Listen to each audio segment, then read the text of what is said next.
Your notebook will not save you when I take that stand, Ms. Whitaker. In this county, my badge decides what happened. Officer Bradley Mercer stood beside the prosecution table with one hand resting near the polished shield on his belt. He did not raise his voice. He did not need to. The crowded Briar County courtroom had already gone quiet enough for every person in the first 3 rows to hear him. Nia Whitaker looked up from the narrow black notebook resting across her palm. Bradley smiled as though her silence proved his point.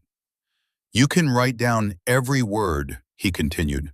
"When the judge has to choose between an officer with 18 years of service and a woman who came here looking for trouble, we both know whose version survives." Across the aisle, Jamal Brooks sat beside his attorney with his shoulders pulled tight and his hands locked together.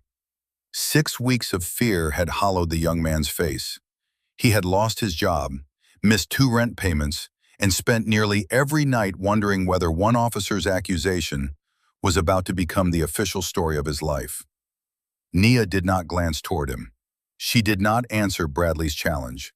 Instead, she checked the clock above the courtroom doors, wrote the exact time in words, and closed the notebook. Bradley mistook control for surrender. That mistake had protected him for years. If you believe a badge should never place anyone above the truth, like this video and subscribe as this courtroom story unfolds. The bailiff called the room to order. Judge Anna Caldwell entered through the side door, and everyone rose. Bradley turned toward the witness stand with the relaxed confidence of a man who believed the hardest part of the hearing had already been settled. He had a uniform, a reputation, and a prosecutor who had defended his work in court more times than she could count. Nia had a notebook. What he did not understand was that she had never been writing for herself. 6 weeks earlier, Nia had arrived at the Briar County courthouse shortly after 8:20 a.m., carrying the same notebook and a slim leather folder. The courthouse sat at the center of a wide government complex, surrounded by clipped hedges, pale stone walkways, and security cameras mounted beneath every overhang. The main entrance faced the county administration building. A smaller side entrance served court employees, law enforcement officers, and attorneys with access cards. Nia paused at the bottom of the public steps and studied the building before going inside. She had learned long ago that institutions revealed themselves in details most people ignored, a sign that threatened arrest without identifying a law. A camera pointed away from the area it was supposed to protect. A security officer who greeted one visitor warmly and searched another without explanation. None of those things proved misconduct by themselves. Together they showed where questions might eventually need to be asked. Inside, she passed through screening without complaint, collected her folder, and entered courtroom 3. Bradley was already testifying in an unrelated misdemeanor case. He sat upright in the witness chair, speaking with the smooth rhythm of someone who had repeated the same phrases hundreds of times. The defendant in that case was a middle-aged warehouse employee accused of resisting during a traffic stop. His attorney asked whether Bradley's body camera had recorded the first few minutes of the encounter. Bradley leaned slightly toward the microphone. "The camera activates according to departmental policy," he said. "Sometimes there is a brief delay while the system connects. That is normal." The defense attorney asked whether the original file still existed. The relevant footage was retained. Was the complete file retained? Assistant County Solicitor Erica Vaughn rose before Bradley could answer. Asked and answered. Judge Caldwell allowed the witness to respond. Bradley's expression did not change. "The evidence division keeps whatever is required." Nia's pen stopped. The answer sounded ordinary. It was not.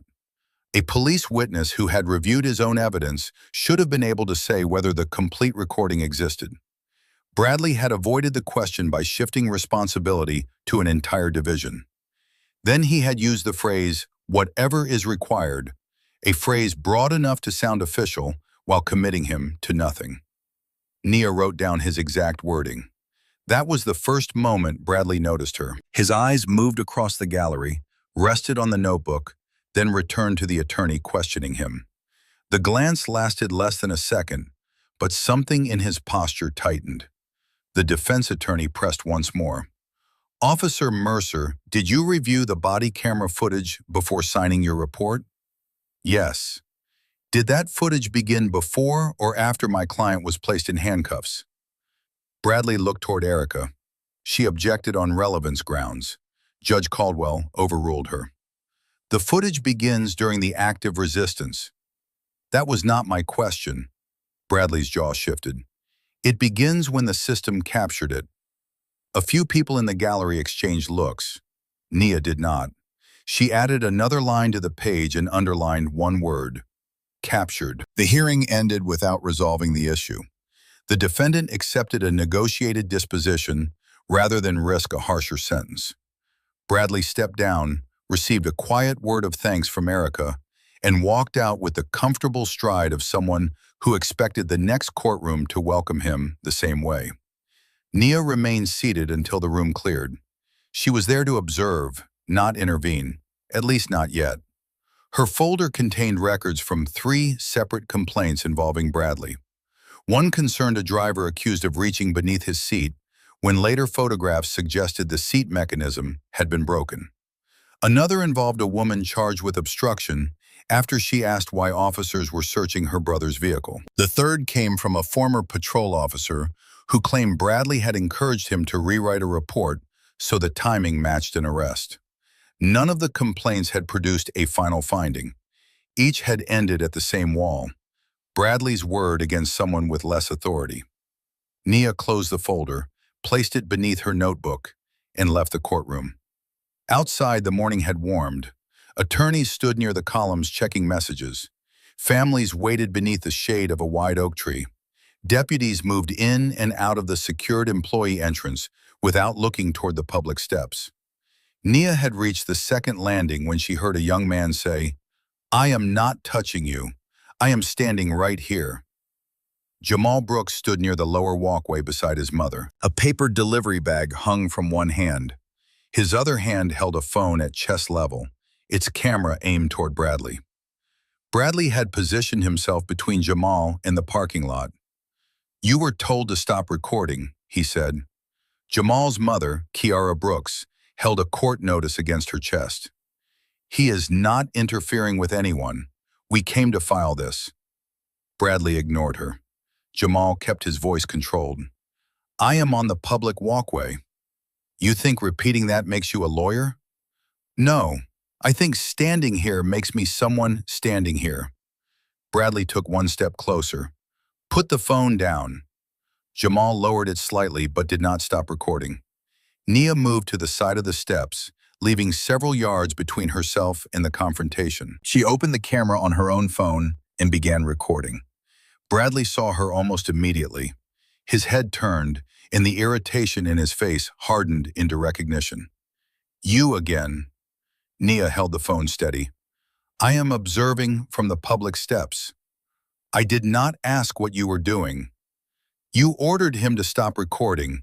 I am documenting the encounter." Bradley pointed toward the courthouse doors. "Go inside." Nia did not move. "Is the courthouse closed to the public?" His lips curled into a humorless smile. "You people always think a question is some kind of shield." The remark was calculated, personal enough to wound, vague enough to deny. Nia kept the camera centered on him. "I am not interfering with your work. You are interfering because I am telling you that you are." Jamal looked toward her, uncertain whether her presence helped or placed her in danger. Kiara reached for her son's arm and whispered that they should leave. Bradley shifted his attention back to Jamal. "You are not going anywhere." "For what?" "For failing to obey a lawful order." "What order?" "The one you are still arguing about." Bradley reached for Jamal's phone. Jamal stepped back, not toward the officer, but away from the hand coming at him. The movement was small. Bradley treated it as an attack. He seized Jamal's wrist, twisted his arm behind him, and drove him against the stone railing. Kiara cried out. Nia's phone captured the entire sequence. "Officer Mercer," she said, "he did not reach toward you." Bradley turned his head. That is your last warning. There is no visible secured boundary here, and I have not entered the area of the detention. The precision of her words changed his expression. For the first time, anger gave way to suspicion. He released one hand from Jamal and walked toward her. "Give me the phone." "No." "Give me the phone or you will be detained." "On what legal basis?" Bradley stopped less than an arm's length away. "You do not get to interrogate me." "I asked the basis for the detention you threatened." "You crossed into an active police scene." Nia looked down at the stone beneath her shoes. She had not moved from the public step. "Please identify the boundary you believe I crossed." His face reddened. The people near the entrance had begun watching. Two attorneys slowed as they passed. A court employee stood motionless beside the door. Bradley extended his hand. "Phone. Now." Nia lowered it slightly but did not surrender it. "I am not consenting to a search or seizure." Bradley snatched the device from her hand. The recording continued as the image swung toward the sky. "You are making this much harder than it needs to be," he said. "For whom?" That question ended his remaining restraint. He grabbed her left wrist and turned her toward the railing. Nia did not resist. She placed her free hand where he could see it and kept her feet still. Bradley pulled both arms behind her back and closed the handcuffs with unnecessary force. The metal bit into her skin. Jamal stared in disbelief. Kiara called toward the courthouse doors for someone to summon a supervisor. Bradley tightened one cuff another notch. "You came here hoping for a scene," he whispered near Nia's ear. "Now you have one." Nia breathed slowly before answering. "Am I under arrest?" "You are detained." "For what suspected offense?"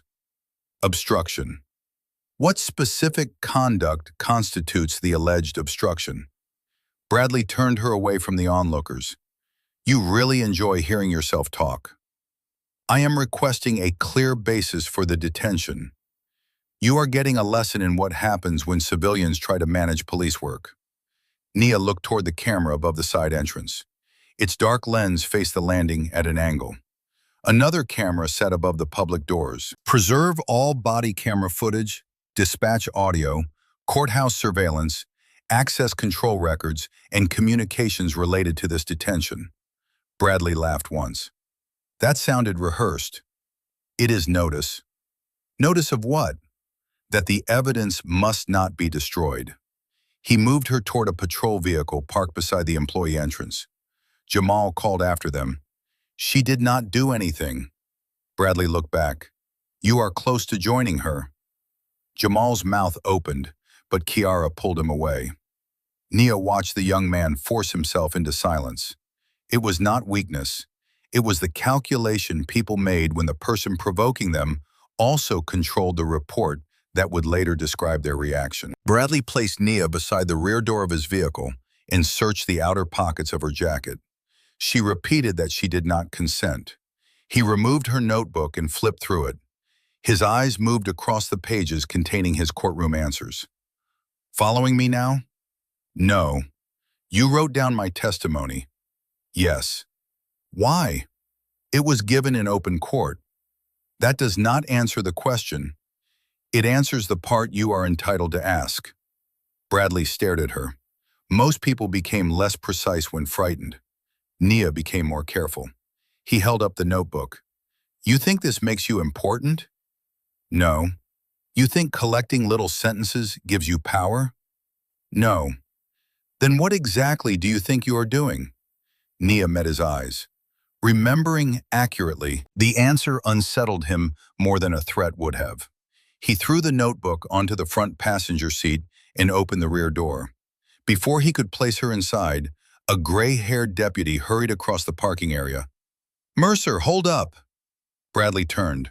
Deputy Paul Renner had spent more than 2 decades working courthouse security. He was not a high-ranking officer, but he carried the tired authority of someone who had seen too many small decisions become public disasters. "What happened?" Paul asked. Bradley pointed toward the steps. "She crossed into a detention, refused commands, and interfered while I was securing a suspect. Paul looked at Nia, then at the distance between the vehicle and the steps. You saw her cross the boundary? Bradley's answer came too quickly. Yes. What boundary? The active scene. Paul glanced toward the walkway. No tape, barrier, cone, or marked perimeter separated the public steps from the area Bradley had claimed was restricted. Is your camera on? Bradley looked down. A small indicator on the device attached to his uniform showed no light. It failed to activate. Paul's face changed. Nia spoke before Bradley could continue. My phone was recording until Officer Mercer seized it. The device remains in his possession. I am requesting that a supervisor respond and that the original file be preserved. Bradley snapped his attention toward her. No one asked you. Paul did not look away from the camera. Did dispatch send you here? Bradley hesitated. I was already at the courthouse. Then call a supervisor. I do not need one. You have a handcuffed civilian, no active body camera, and at least 15 witnesses. Call one. For several seconds, neither officer moved. Then Bradley took out his radio. Nia listened carefully as he requested a patrol supervisor for what he described as a disruptive subject at the courthouse entrance. He did not mention Jamal. He did not mention that she had been recording. He did not mention that he had taken her phone. The omission mattered. Nearly 20 minutes passed before Lieutenant Mason Doyle arrived in an unmarked sport utility vehicle. He wore plain clothes, a department identification card clipped to his belt, and an expression that suggested the inconvenience concerned him more than the handcuffed woman waiting beside the patrol car. Bradley met him several feet away. They spoke quietly. Nia could not hear every word, but she caught fragments. Repeat complainant, court observer, possible activist. Mason looked toward her twice before approaching. I am Lieutenant Doyle. Officer Mercer says you interfered with an active detention. I did not. He says you ignored repeated commands. I was ordered to stop recording and leave a public area. I asked whether the courthouse was closed and what boundary I had crossed. Why were you recording him? Because he was confronting a member of the public. That is not a complete answer. It is a complete answer to that question. Mason's eyes narrowed in a way that almost matched Bradley's. What do you do for a living, Miss Whitaker?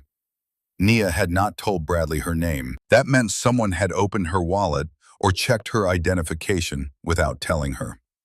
I advise organizations on compliance matters. Bradley gave a short laugh from behind Mason. She is one of those consultants who thinks a seminar makes her a constitutional expert. Nia did not respond. Mason stepped closer. Are you willing to delete the recording and leave the property?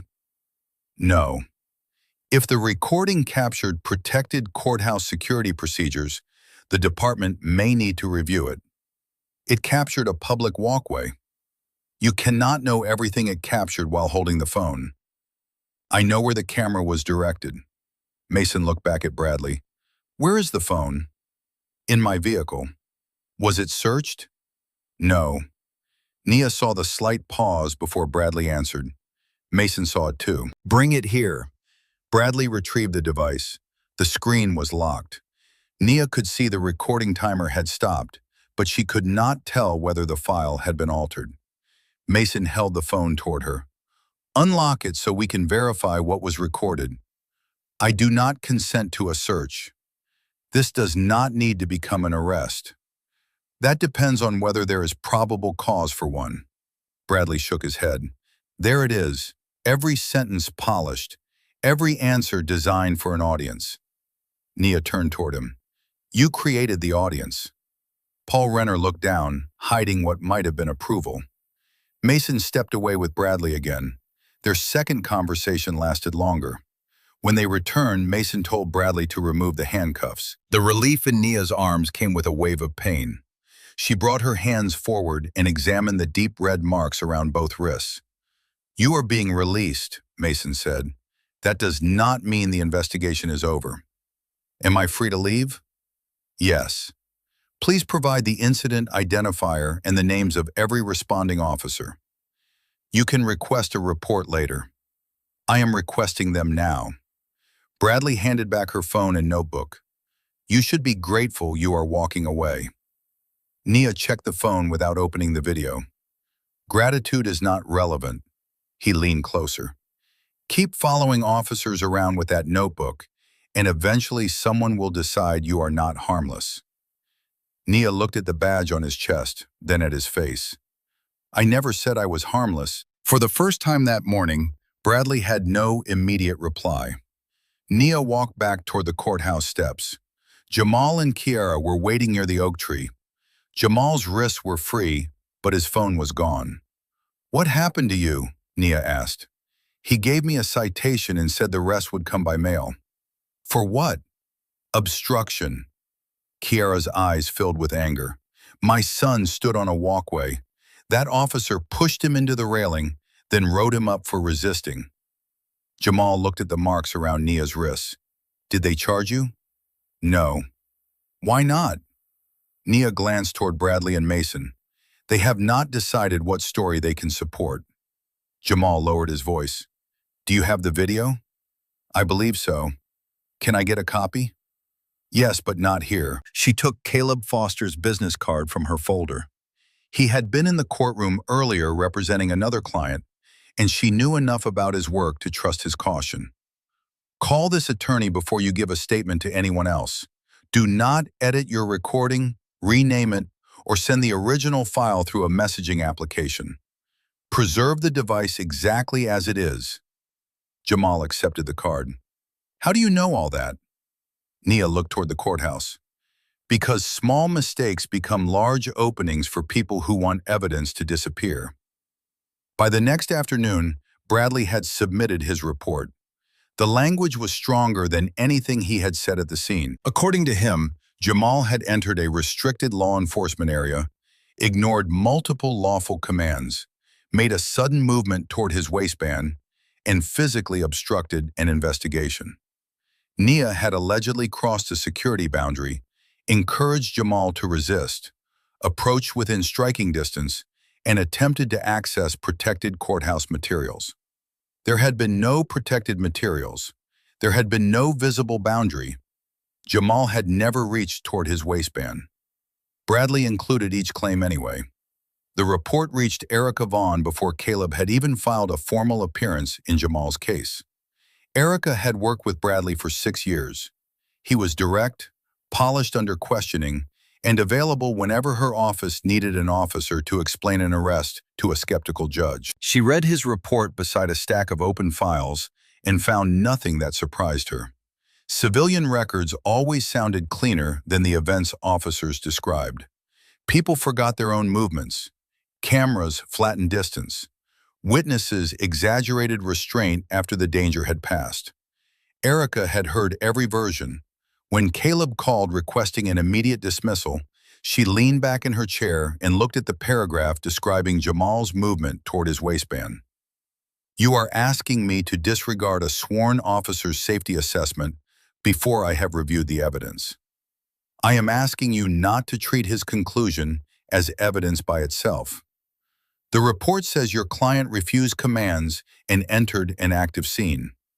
The courthouse video will show where he stood. If it exists. It exists. You sound very certain. Your officer arrested one witness and seized 2 phones beneath a building covered in cameras. I am comfortable assuming something recorded him. Erica tapped the report with one finger.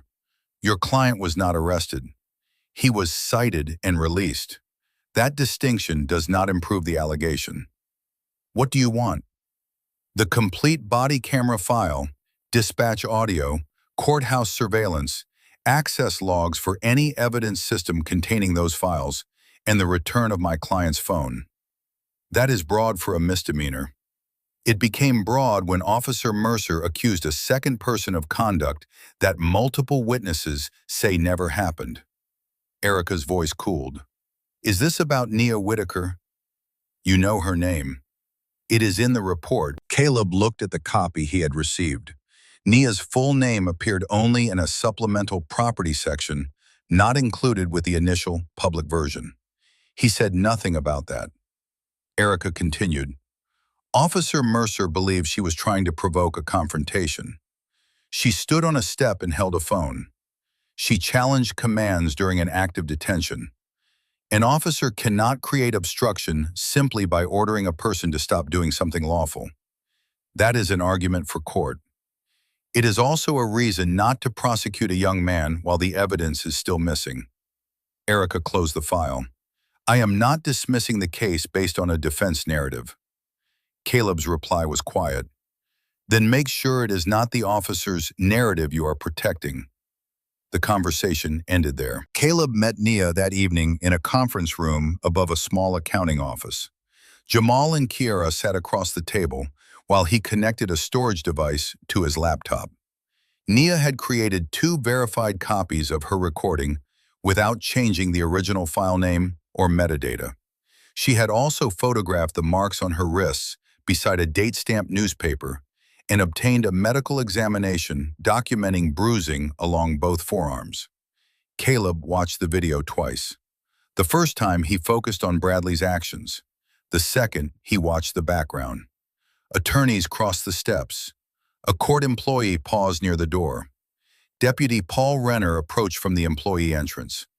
Above them, at least 3 visible cameras pointed toward different parts of the scene. There should be more than enough footage, he said. There should, Nia replied. Jamal shifted in his chair. What does that mean?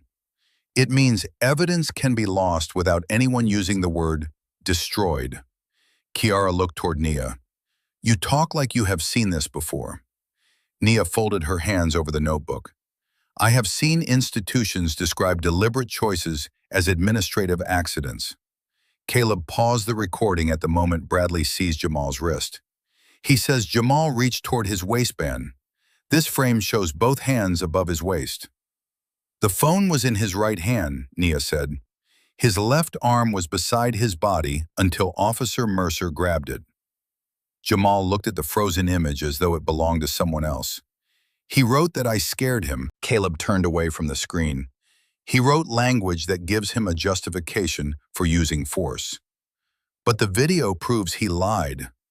It proves his description conflicts with the recording.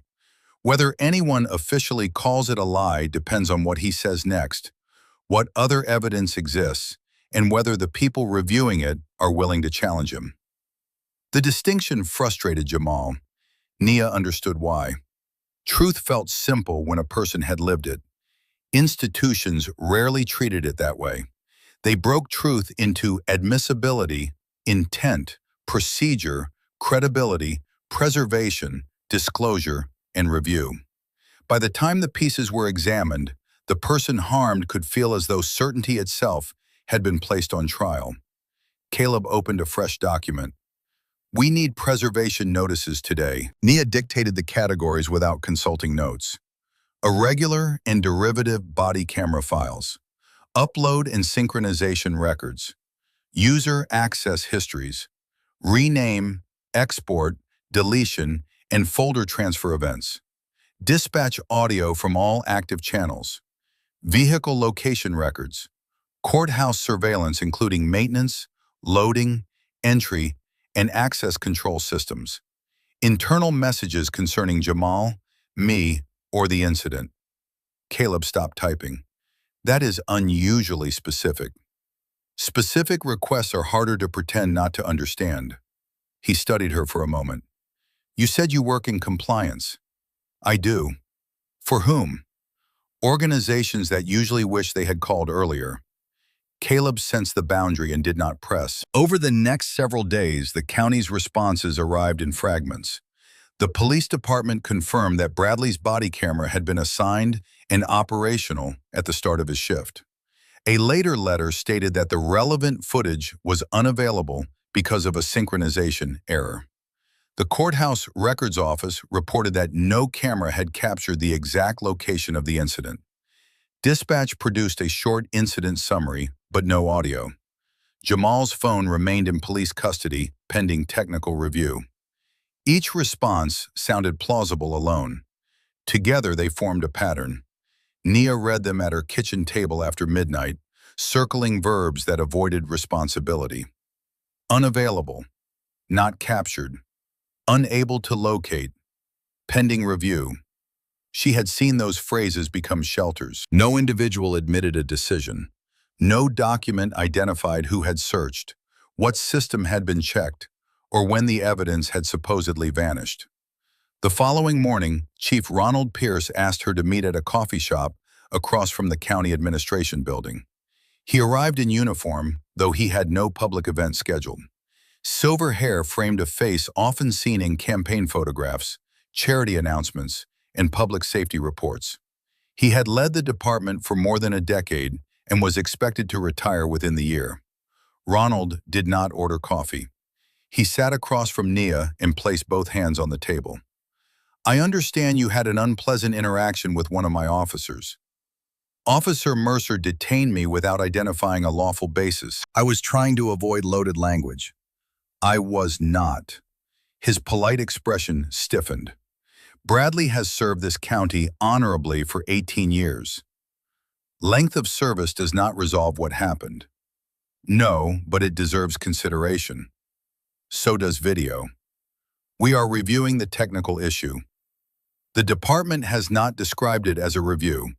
It has described the footage as unavailable." Ronald watched her carefully. "You have created a great deal of activity around what could have been handled with a conversation. I tried conversation while I was handcuffed. You were released. That does not erase the detention. No one is asking you to erase anything. You asked to meet before the evidence was produced." A faint smile appeared. "You hear threats in ordinary sentences. I hear purpose." Ronald leaned back. "Let me be direct. People sometimes build careers by turning minor disputes into allegations of institutional misconduct. They collect attention, create expense, and leave communities less willing to support the officers who protect them." Nia waited. He continued, "I would hate to see your professional reputation tied to claims that do not survive review." There it was, not a threat against her safety, a warning aimed at her work, credibility, and future access. Nia opened her notebook. "What date did the department first learn that Officer Mercer's body camera footage was unavailable?" Ronald's eyes dropped to the page. "This is not an interview." "Then you are free not to answer." "You record every conversation?" "Only the important ones." He placed one hand over the notebook without touching it. "You should ask yourself whether that habit makes resolution more difficult." Nia met his gaze. "Resolution for whom?" Ronald stood. "I came here as a courtesy." "You came here before producing evidence." The chief buttoned his jacket. "Be careful not to confuse persistence with immunity from consequences." After he left, Nia wrote down the sentence word for word. The pressure reached Jamal more quickly. His employer called him into a small office at the delivery depot and explained that clients with secured buildings had flagged the pending obstruction case. Until it was resolved, he could not enter courthouses, schools, municipal offices, or medical facilities covered by the company's contracts. Those locations made up most of his route. The manager offered unpaid leave. Jamal asked how long it would last. The manager could not say. By the end of the meeting, Jamal no longer had a route, a paycheck, or a clear path back to either. He sat in his car for nearly an hour before calling Caleb. "I did what they told me," he said. "I went to court. I filed the paperwork. I did not fight him. Now I am the one losing everything." Caleb listened without interrupting. When Jamal finished, the attorney told him to document the employment decision and avoid contacting Bradley. Jamal laughed bitterly. "I am not looking for him." "You do not have to. He may look for you." That warning proved accurate. 2 days later, Bradley's patrol car appeared outside the apartment building where Jamal lived with Kiara. It remained parked across the street for nearly 20 minutes. The next afternoon, Bradley entered the grocery store where Nia was shopping. He did not approach her. He walked down the same aisle, looked at the notebook visible inside her handbag, and smiled. At the checkout counter, he spoke loudly enough for the cashier to hear.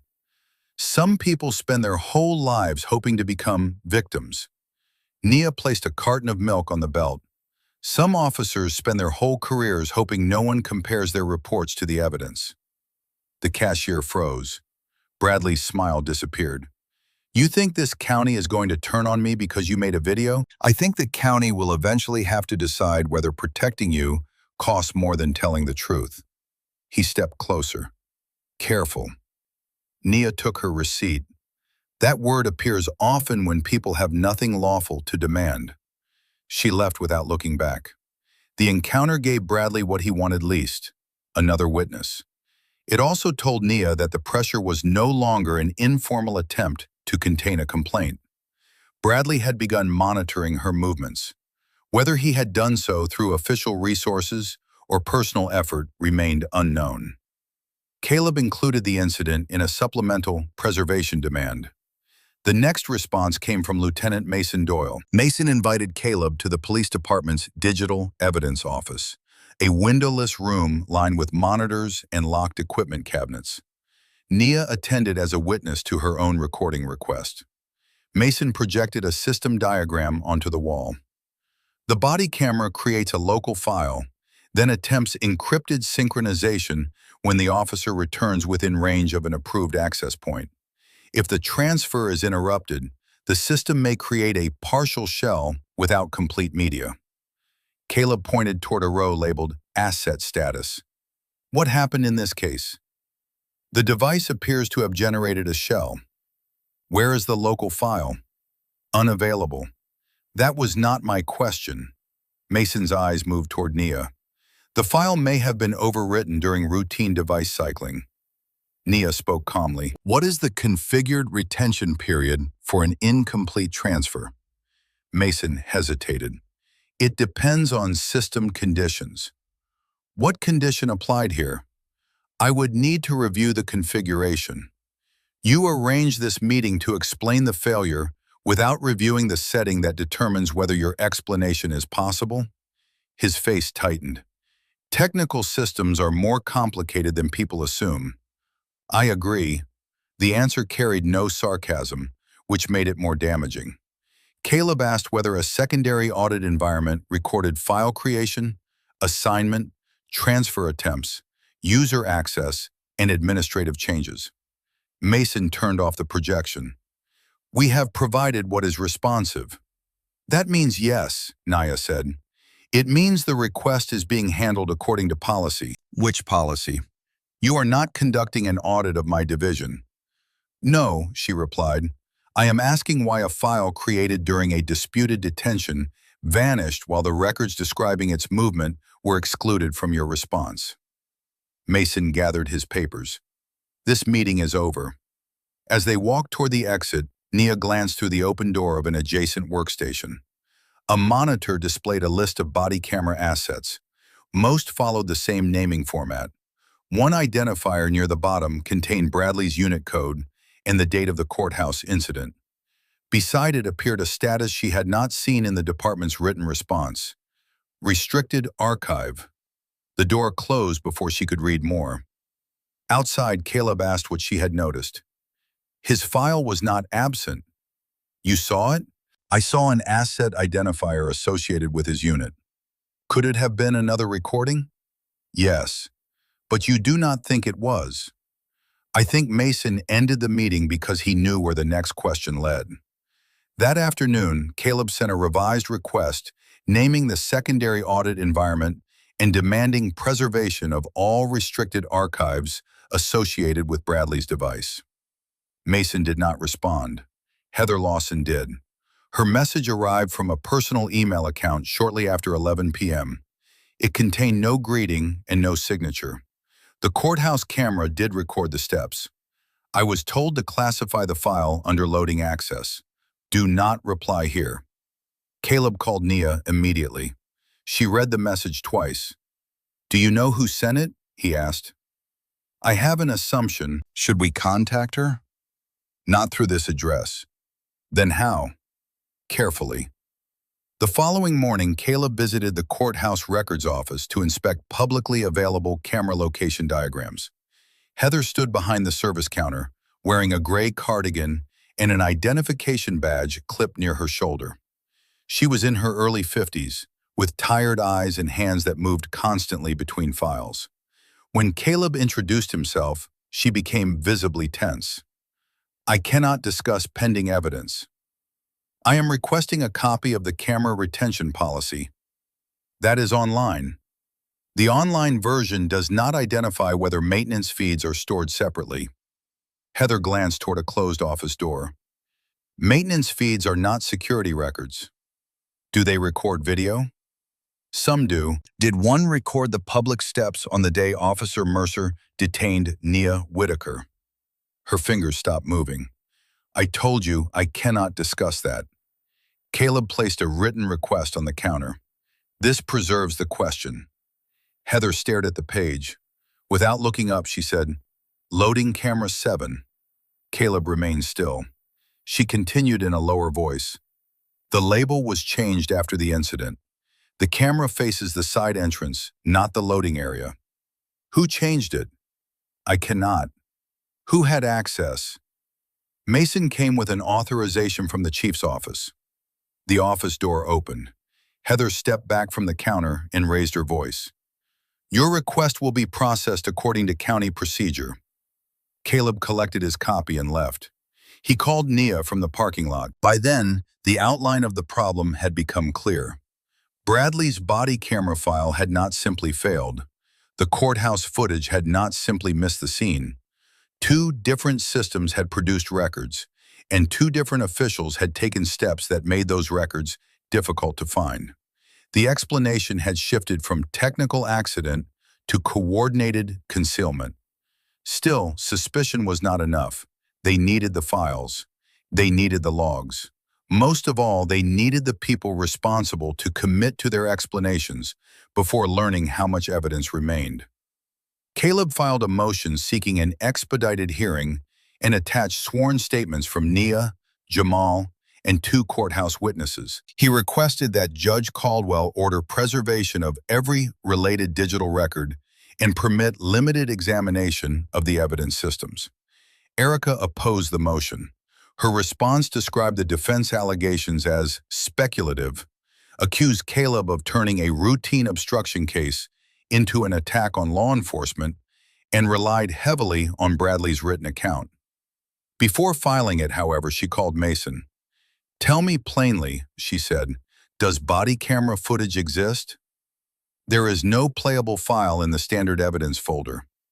"That was not my question." Mason paused. "There may be system artifacts." "What does that mean?"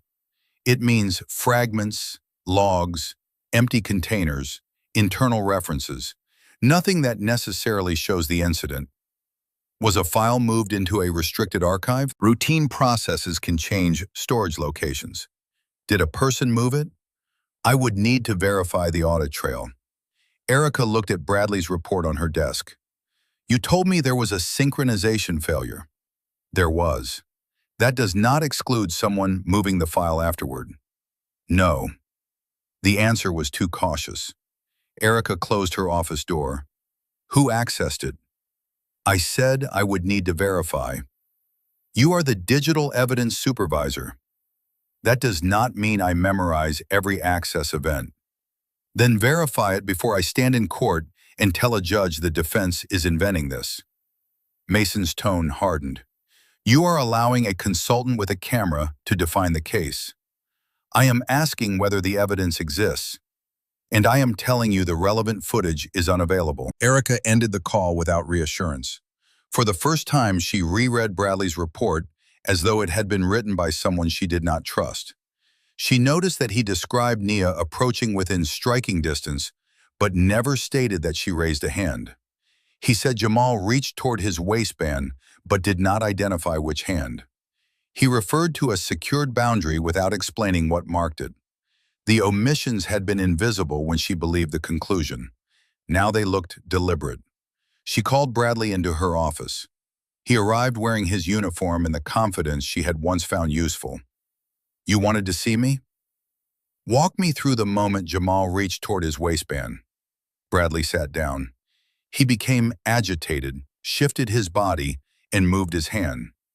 Which hand? His right. The report says he held a phone. He moved after lowering it. How far was he from you? Close enough to be a threat. That is not a distance. Bradley leaned back. What is this? I am preparing for the hearing. You have my report.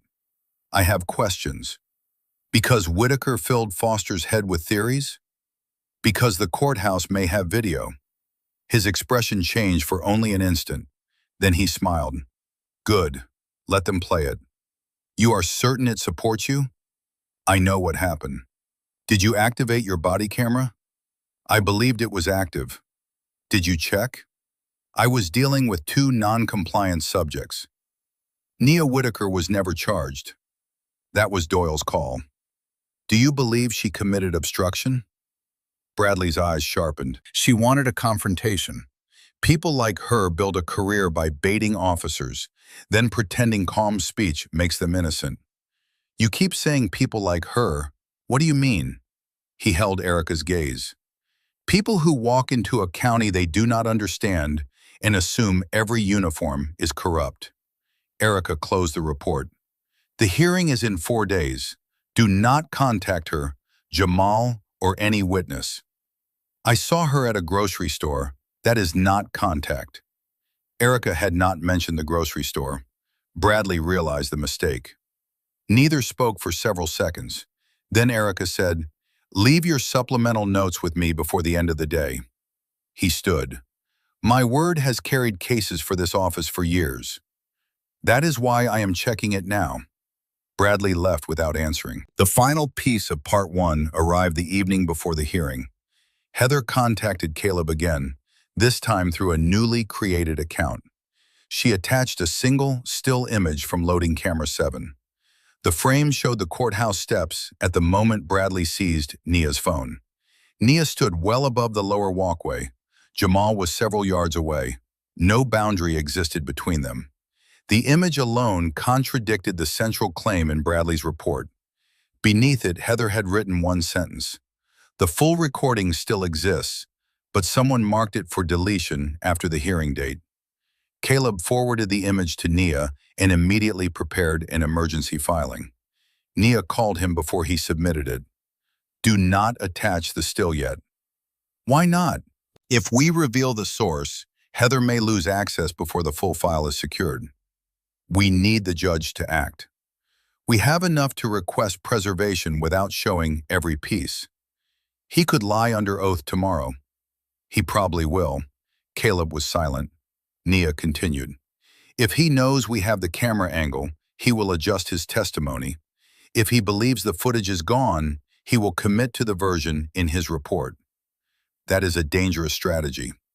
It is also the reason the truth has a chance to become undeniable. Caleb looked at the image on his screen. You expected this. I expected pressure. I did not know who would apply it. And if the file disappears tonight, then the attempt becomes part of the evidence.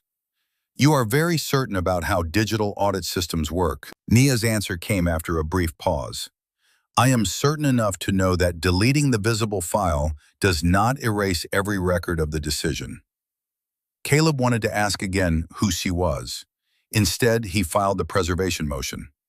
The next morning, the courthouse hallways filled before 9 a.m. Jamal sat outside courtroom 3 beside Kiara, wearing the only suit he owned. His hands trembled until Nia gave him the black notebook to hold. Why are you giving me this? He asked. Because you need something to do with your hands. What if I drop it? Then pick it up. He looked down at the closed cover. Is everything in here? No. What is missing? The part that happens next. Inside the courtroom, Erica arranged her files at the prosecution table. Caleb connected his laptop and placed sealed copies of the preservation requests beside him. Heather entered through the rear doors and sat near the aisle. She did not look toward anyone. Mason arrived several minutes later, carrying a thick, technical binder. He greeted Erica, avoided Caleb, and chose a seat close to the witness stand. Chief Ronald Pierce took a place in the front row behind the prosecution. The message was unmistakable. Bradley had not come alone. At 9:12 a.m., he entered in full uniform. His badge had been polished until it caught the courtroom light. A service ribbon bar rested above his pocket. He shook Mason's hand, nodded toward Ronald, and spoke briefly with Erica. Then he saw Nia seated behind Caleb. His smile returned. He crossed the aisle without waiting for the hearing to begin. "You really came back." Nia opened her notebook. Bradley glanced toward Jamal, then lowered his voice. "He is about to learn something you should have understood on those steps." "What is that?" "A recording does not decide what happened. Reports do. Testimony does. Credibility does." Nia looked toward the witness stand. "Then choose your words carefully." He gave a quiet laugh. "You still think this is a contest?" "No." "What do you think it is?" "A record." Bradley leaned closer. "Your notebook will not save you when I take that stand, Ms. Whitaker. In this county, my badge decides what happened." Nia checked the clock above the doors and wrote down the exact time. The bailiff called everyone to rise. Judge Anna Caldwell entered, reviewed the crowded gallery, and took her seat.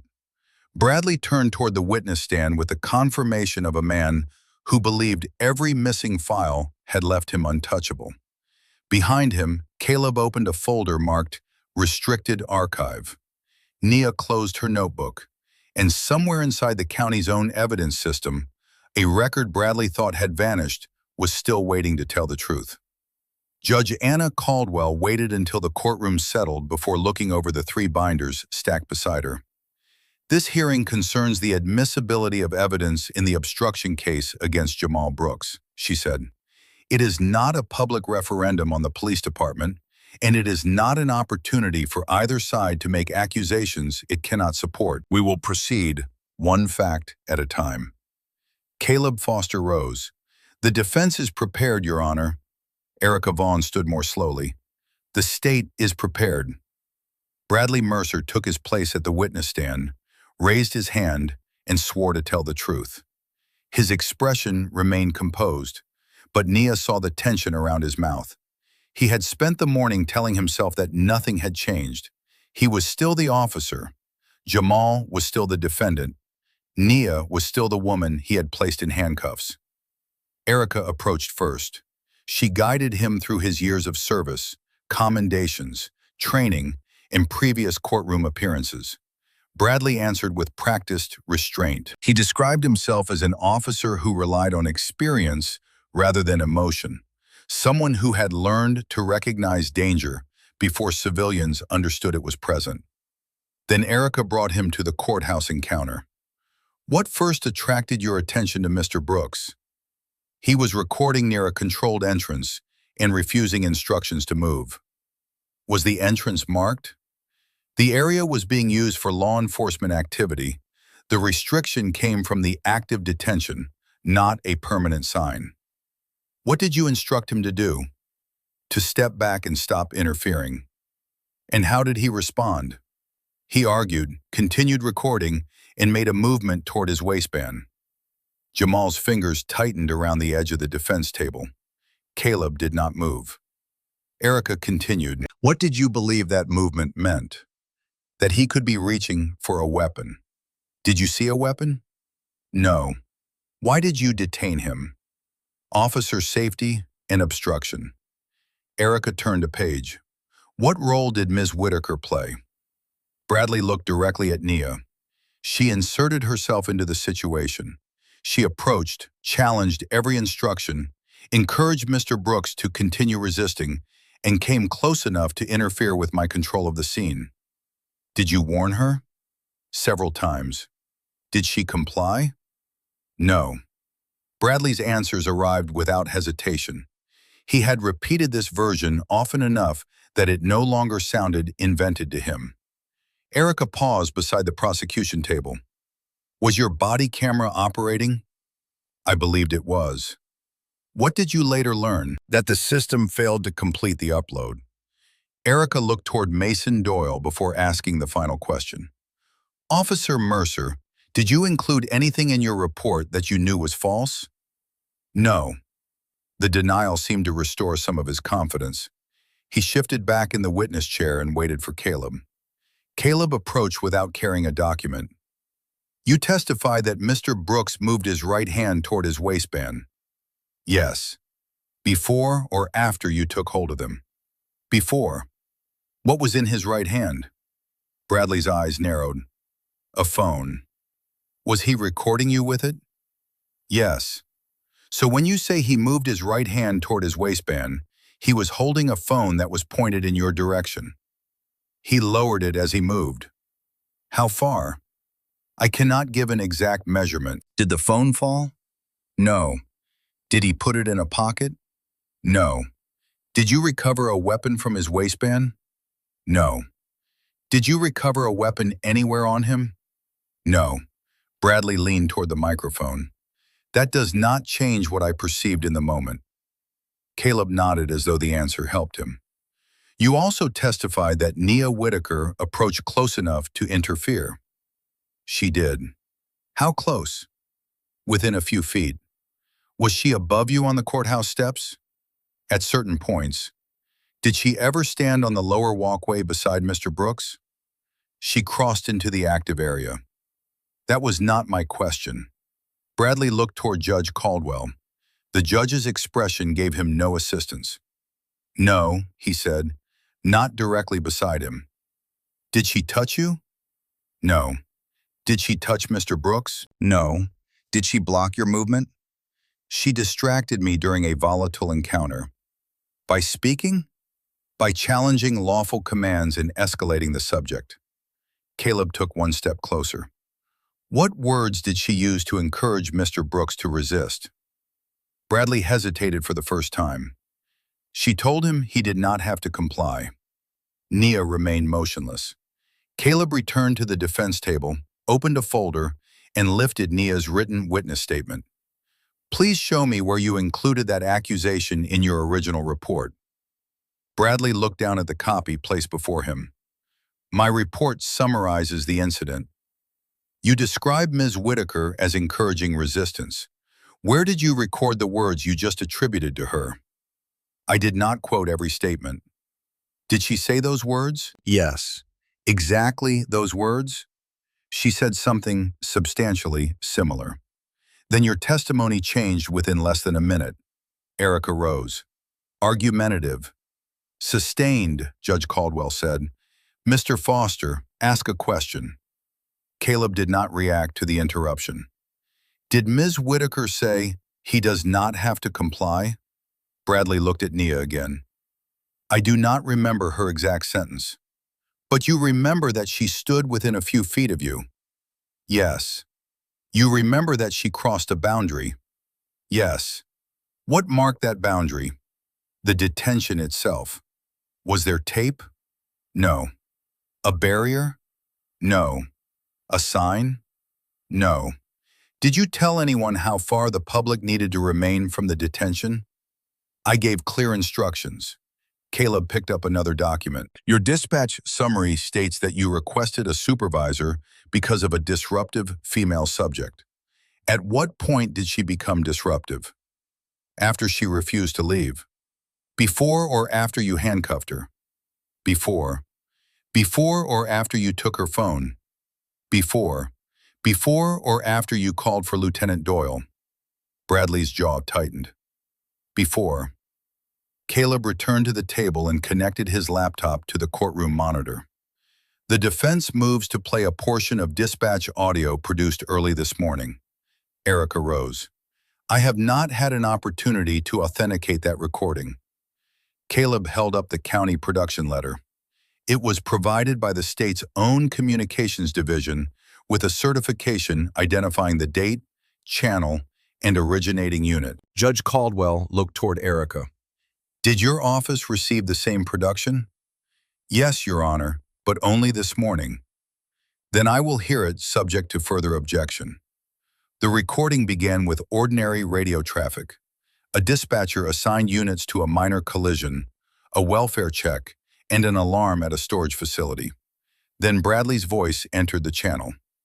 Have a supervisor come to the courthouse side entrance. I have a woman recording and asking questions. She looks like she is trying to build something. The dispatcher asked whether he needed assistance. Not yet. Send Doyle before this turns into a complaint.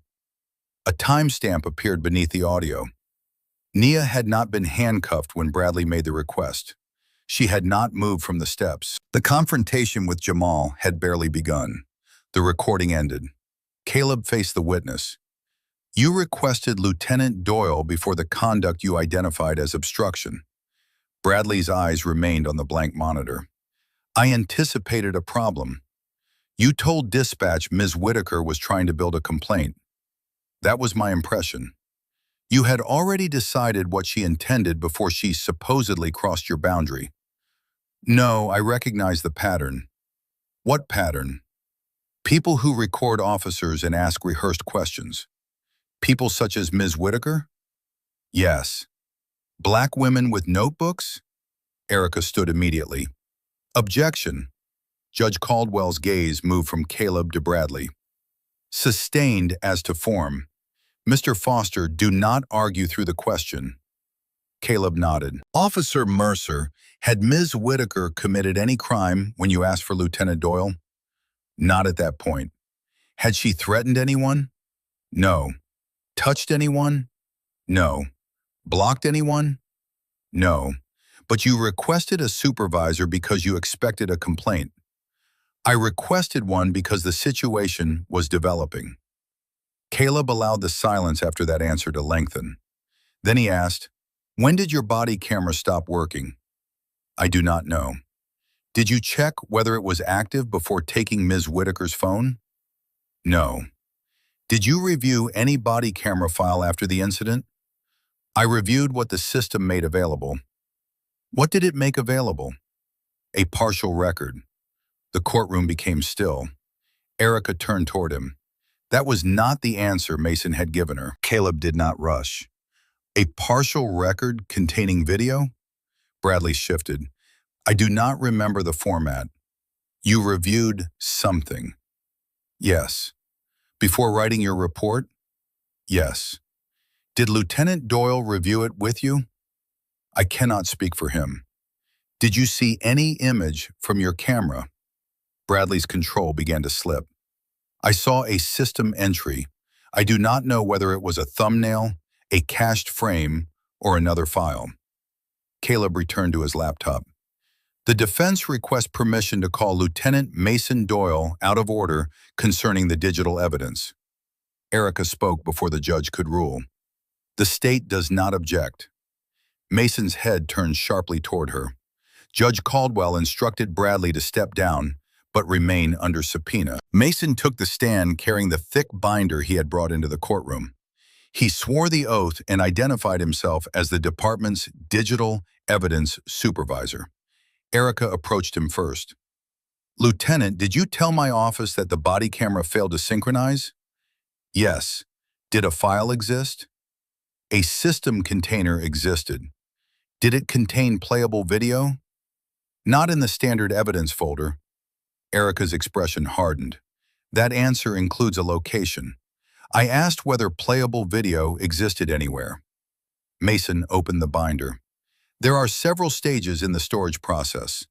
A device may create a file, a proxy image, or an incomplete transfer that cannot be treated as reliable evidence. Did Officer Mercer review any image from the recording? I do not know what he reviewed. Did you show him an image? Mason looked toward Bradley. I may have opened an administrative preview while examining the asset. Erica took a breath. Was the asset moved into a restricted archive? Temporarily. By whom? A system administrator. You are one of the administrators. Yes. Were you the person who moved it? Mason closed the binder. Yes. A quiet reaction traveled through the gallery. Erica stepped back from the witness stand. No further questions at this time. Caleb rose. Why did you move the file? To preserve it while determining whether the transfer was corrupted. Why was that movement omitted from the department's response to the defense? The request concerned available footage. The archived asset was not considered evidentiary because its integrity had not been confirmed. Did the defense request all upload records, access histories, transfer events, and restricted archives? Mason looked toward the judge. The language was broad. Did it include those categories? Yes. Did you produce them? Not initially. Why not? Because the review was ongoing. Was there a court order allowing you to delay production? No. Did Chief Ronald Pierce know the file had been moved? Mason's eyes flicked toward the first row. I discussed the matter with the chief. What did he instruct you to do? He told me to prevent unverified material from being released. Did he tell you to preserve it? He did not tell me to delete it. That was not my question. Mason's face tightened. He said to contain the issue until we understood the risk. Caleb placed a printed record on the evidence display. This is a verification certificate from the manufacturer of the department's evidence system. Do you recognize it? Yes. What does it verify? That the exported audit report came directly from the secondary logging environment. Can users with your ordinary administrator access alter that environment? No. Can they delete entries from it? No. Does this report show that Officer Mercer's body camera created a video file at 8:41 a.m.? Mason looked down. Yes. Does it show that the file was uploaded at 9:38 a.m.? Yes. Does it show an administrative preview at 9:42 a.m.? Yes. Does it show that your account renamed the asset? Yes. Moved it into a restricted archive? Yes. And later changed its status to corrupted? Mason did not answer immediately. Yes. Was that status generated automatically? No. Caleb let the admission settle. Did you view the video before marking it corrupted? I viewed part of it. What did it show? Mason looked toward Bradley again. It showed the courthouse steps. Did it show Nia Whitaker crossing into the lower walkway? I did not review every frame. Did the portion you watched show her leaving the public steps? No. Did it show Jamal Brooks reaching toward his waistband? I cannot answer without reviewing the complete file. Caleb closed the audit report. You had 6 weeks to review it. Mason's expression became defensive. I was dealing with an unstable file under extraordinary scrutiny. You were dealing with a recording that contradicted an officer. Erica rose. Objection. Argumentative. Judge Caldwell leaned forward. Overruled. The witness may answer. Mason gripped the edges of the witness chair. I was protecting the integrity of the evidence process. Nia watched him carefully. Mason had built his defense around technical uncertainty. He wanted the court to believe that because digital systems were complicated, his decisions could not be judged by ordinary standards. Caleb walked to the defense table and picked up the still image Heather had provided. Before he could offer it, Erica spoke. Your Honor, the state requests a brief recess. Judge Caldwell studied her for several seconds, then looked toward the clock. 10 minutes. Officer Mercer, Lieutenant Doyle, and all witnesses are instructed not to discuss their testimony. The judge left the bench. Bradley moved toward Mason immediately. The bailiff stepped between them. You heard the judge. Bradley stopped, but the anger in his face had become impossible to hide. Erica gathered Caleb and Nia near the side of the courtroom. Do you have the full courthouse recording? She asked. Not yet, Caleb said. You have a still. He did not answer. Erica looked at Nia. You knew there was another audit system. Nia's expression remained neutral. I knew systems of this kind often maintain secondary records. How? Before Nia could respond, a courthouse employee hurried through the rear doors and handed the bailiff a sealed envelope. The bailiff examined the label, then brought it to Caleb. Heather sat rigidly in the gallery. Inside the envelope was a storage device and a signed statement identifying the source as Loading Camera 7. Heather declared that she had copied the file that morning after discovering it had been scheduled for automatic deletion. She also identified Mason's written request to reclassify the camera and a message from Chief Ronald's office instructing her not to release recordings connected to the Mercer matter without approval. Erica read the statement over Caleb's shoulder. Her face lost its remaining color. "This prosecution is suspended until I review that recording." Caleb shook his head. "My client has already lost his job. The state does not need another delay. The court can view it now." Judge Caldwell returned before Erica could respond. The recording was authenticated through headed statement and courthouse system records. No one objected when Caleb pressed play. The monitor showed the public steps from a wide angle. Jamal stood near the walkway, his phone held at chest level. Bradley approached him. Nia remained several yards away on the landing. When Bradley reached for Jamal, the young man stepped backward with both hands visible. He did not reach toward his waistband. Then Bradley turned toward Nia. The video had no audio, but his movements were clear. He walked up the steps, took her phone, turned her around, and handcuffed her. She never approached him. She never entered the lower area. She never touched Jamal. No one marked a boundary before or during the encounter. When the video ended, Bradley stared at the table in front of him. Judge Caldwell called him back to the stand. "Officer Mercer, do you wish to correct any part of your testimony?" He looked toward Erica. She did not meet his eyes. "The camera angle does not show what I saw." Judge Caldwell's tone remained even. "It shows both of Mr. Brooks's hands. It does not show the threat from my position. It shows Ms. Whitaker remaining on the steps. She was interfering verbally. You testified she crossed into the active area. She leaned forward at one point. A sound of disbelief moved through the gallery. The judge silenced it with one look. Bradley's composure broke. This is exactly what she wanted. She came into my county, watched me in court, followed me outside, and built a trap. Now everyone is pretending she was an ordinary bystander." Nia lifted her eyes. Caleb stood. "The defense calls Nia Whitaker." Bradley stared at her as she walked toward the witness stand.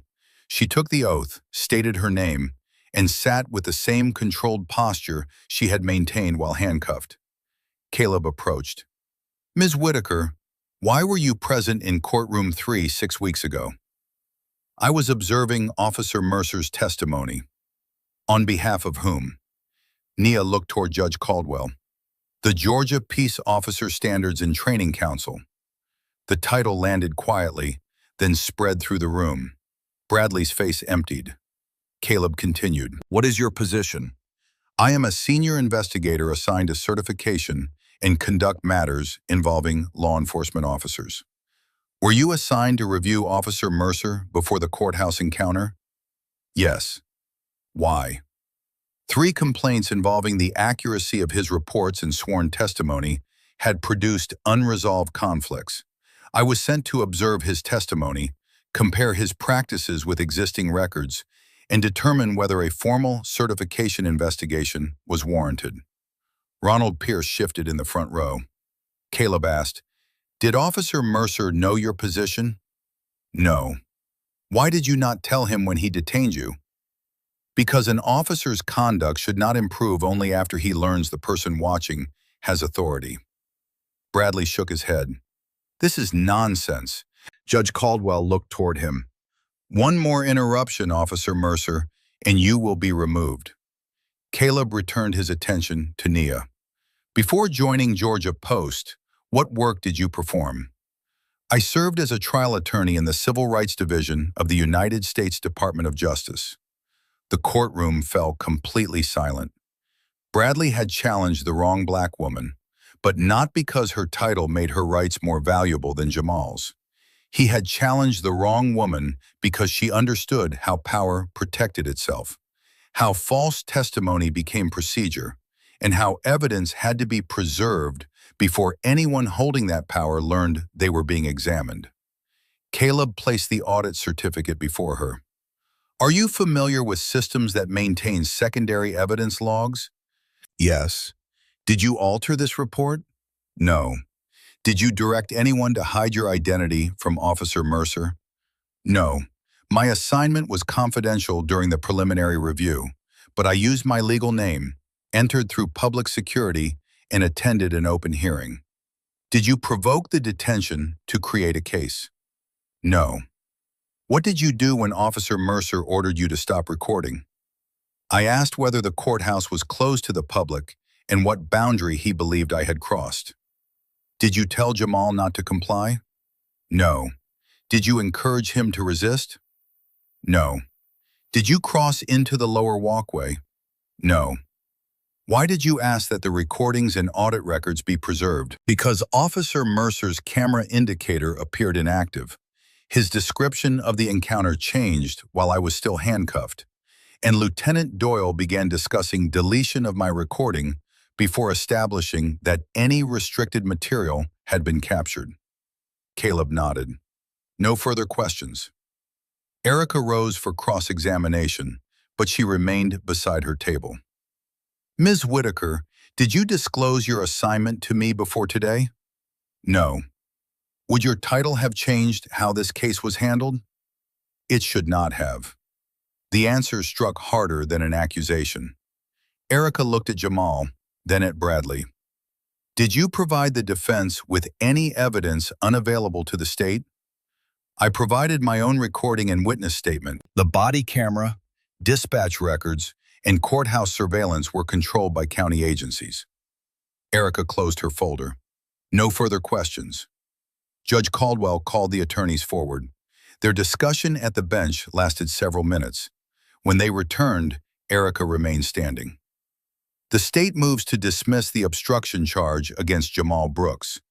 Based on evidence produced today, the state cannot establish the alleged offense and has serious concerns regarding the accuracy of the originating report and testimony. Jamal closed his eyes. Kiara covered her mouth with both hands. Judge Caldwell granted the dismissal, then turned toward Bradley. The court is also making a specific credibility finding. Officer Mercer's testimony concerning Mr. Brooks's movement and Ms. Whitaker's location is contradicted by objective evidence. The court directs that the transcript, recordings, and audit materials be preserved and forwarded to the appropriate prosecutorial, administrative, and certification authorities. Bradley stood. Your Honor, I made a safety decision. You made several factual statements under oath, Judge Caldwell replied. Whether those statements create consequences beyond this case will be decided through processes that provide you notice and an opportunity to respond. This court will not decide those matters today. She then looked toward Erica. Your office will review its disclosure obligations in every pending case in which Officer Mercer is a material witness. Yes, Your Honor. Chief Ronald rose from the gallery. Judge Caldwell addressed him before he reached the door. Chief Pierce, you will ensure that no related record is altered, destroyed, reassigned, or scheduled for deletion. That instruction includes internal communications and administrative logs. Ronald stopped. I understand. No, the judge said. You are now under a direct preservation order. Understanding is not optional. The courtroom emptied slowly. Jamal remained seated as though his body had not yet accepted that the case was over. Caleb placed a hand on his shoulder. You are no longer charged. Jamal stared at the table. Do I get my job back? Caleb did not offer a promise. We will contact them today. The dismissal helps, but it cannot return the weeks you lost. Jamal looked toward Nia. They believed you because of who you are. Nia sat beside him. My title made them listen faster. The recordings proved what happened. But if you had been anyone else, she glanced toward Bradley, who was being escorted from the courtroom by an internal affairs captain. That is the question this county now has to answer. Bradley was not arrested on the courthouse steps. He was placed on paid administrative leave while the department opened an internal investigation. His attorney issued a statement claiming the hearing had been distorted by technical evidence and a concealed government operation. Mason was reassigned the same afternoon and barred from accessing the evidence system. When investigators examined his account, they discovered that Bradley's file was not the first recording placed in a restricted archive after a complaint. Several others had been renamed under vague technical labels. Some remained intact. Others existed only as audit entries. Heather cooperated under a written agreement that protected her from immediate termination while her role was reviewed. She admitted changing the camera label, but produced messages showing that Mason had instructed her to do so, and that Ronald's office had pressured her to avoid written explanations. Her cooperation did not erase her decision. Months later, she received a formal employment sanction and lost supervisory authority. She kept her position because she had preserved the full recording before it disappeared. Mason did not. The county terminated him after an administrative hearing found that he had concealed responsive evidence, misrepresented the status of digital files, and violated preservation policy. His attorney appealed the decision, arguing that the department had made him responsible for practices senior officials had encouraged. That argument ensured Ronald Pierce could not quietly retire. He announced his departure 3 weeks after the hearing, describing it as a personal decision planned long in advance. Even so, he remained subject to subpoenas, civil discovery, and the expanding investigation into the department's evidence practices. Erica's office began reviewing Bradley's active cases one by one. Several were dismissed because his testimony was essential and could no longer be presented without disclosing the court's credibility findings. Other prosecutions continued where independent evidence existed. Older convictions were more difficult. Some defendants had completed their sentences. Some records had been destroyed under routine schedules. Others involved officers who had retired or witnesses who could no longer be located. The courthouse victory did not repair every case Bradley might have touched. It opened the door to asking which ones had been damaged. Georgia Post served Bradley with formal notice of a certification investigation. He received the opportunity to review the allegations, submit evidence, obtain counsel, and contest the proposed discipline. He used every available step. Nearly 9 months passed before an administrative panel concluded that his false reporting, misleading testimony, and conduct during the courthouse detention were incompatible with continued, unrestricted certification. His certification was suspended pending additional review of the earlier complaints. The decision did not send him to prison. It stopped him from simply moving to another Georgia department while the criminal questions remained unresolved. A special prosecutor was appointed after the local district attorney identified conflicts involving years of work with Bradley. Investigators examined possible false statement, false report, and perjury charges. The evidence was eventually presented to a grand jury. Bradley was later charged on a limited set of counts rather than every allegation discussed publicly. He surrendered through his attorney, received bail, and was released pending trial.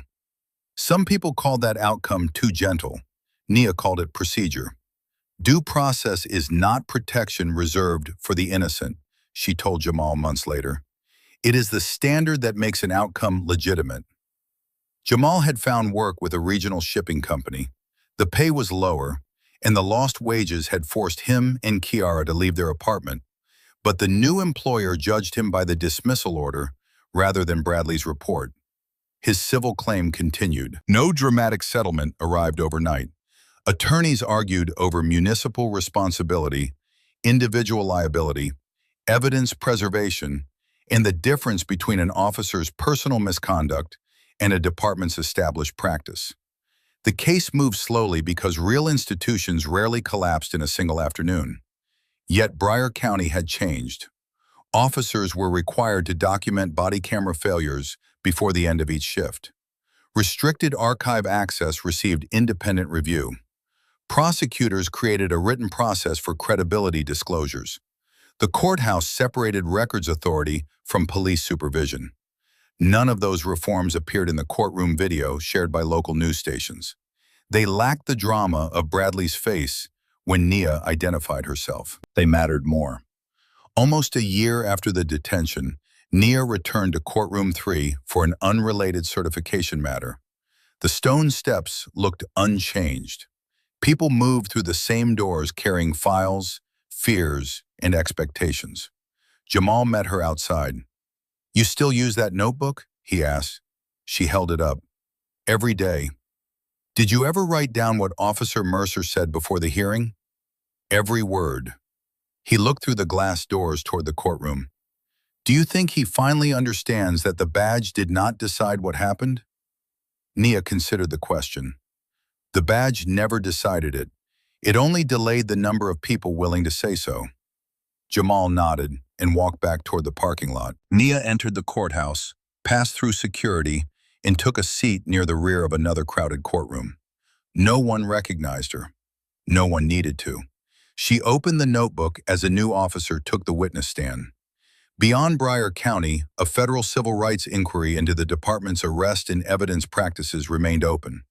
Investigators were reviewing whether Bradley had been an isolated officer or the most visible product of a system trained to believe official language could replace what people had seen with their own eyes. That answer would take time. Nia wrote down the date, the case identifier, and the first sentence of the officer's testimony. Then she looked up and listened. Bradley Mercer lost the authority he thought would protect him. His certification was suspended, he was charged, and the testimony that once carried cases began unraveling under the weight of the evidence. Mason Doyle was fired. Chief Ronald Pierce left office under investigation. The system they trusted to bury the truth became the record that exposed them. But that is not the deepest lesson. Nia Whitaker should never have needed a state title, a federal background, a preserved video, or a courtroom full of witnesses to be treated like a human being. Jamal should not have needed the right attorney, the right camera angle, or the right investigator to prove that his fear was real. So what about the people who do not have that title, that badge, that camera, or that power? How many stories disappear because no one important was watching? Put yourself on those courthouse steps.